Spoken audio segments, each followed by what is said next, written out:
Okay, we're going to talk about tools and books that you need for motor controls. Now, the first thing you're going to need is you need one of these shirts from the bookstore, okay? It's got to be this shirt. There's only one exception. If you're working in the electrical field right now and you have an ARC rated shirt and you show it to me and I approve it, you can wear that shirt in lab. Other than that, you gotta have this shirt or you can't do lab.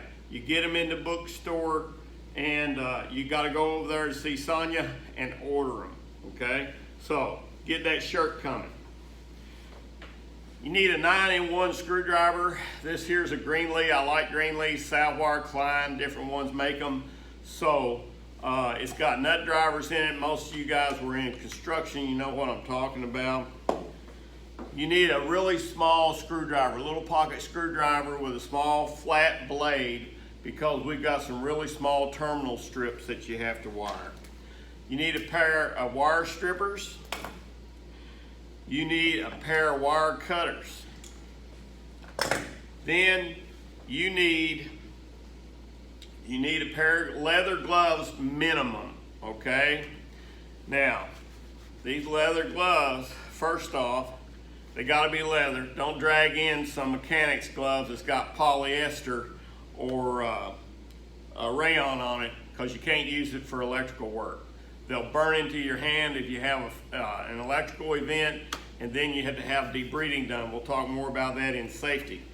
This is your second choice. Your first choice is to have a pair of electrical gloves. All these come from Rexel downtown, and our first lab, we can talk about it, but Rexel Electric's down there. You can Google them, R-E-X-E-L, and find out where they are here in town. Now, these have a rubber inside. You want class 0, 1,000 volts AC. Now, you don't want to get them real tight. You notice these come off really easy. You don't want them to go on like some Playtex dishwashing gloves. See, there's room here. Well, I've had students get them really tight before. You do not want these tight. You're not picking up dimes. Okay, so then these leather protectors, it's illegal to use these rubber gloves without leather protectors. Okay, it's against the 70E safety code. So anyhow, you want these to where you can pull them off pretty easy. Your first choice, about 80 bucks, but if pennies count, we're a community college. Get you a pair of goatskin or cowhide leather gloves to do electrical work with in our lab. Now, something about meters. We are not supplying any meters this semester due to COVID.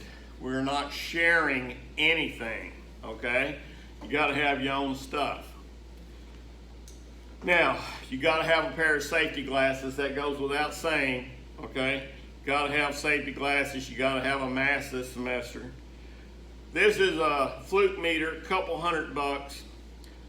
But if pennies count, you don't want to invest that much money right now, you can buy a Klein meter that is plenty good enough for our lab work as long as it has the right CAT rating. It's got to be a CAT 3 at 600 volts minimum, okay? Those Klein meters for 40 bucks, either at Home Depot or you can go on Amazon somewhere and find them. They have that. This one, it'll be right here by where your meter leads plug in. This one here is 600 volts at Cat 4, 1,000 volts at Cat 3. Plenty good enough, but the minimum 600 volts Cat 3. Excuse me. If you have questions on a meter, you won't need it your first day here.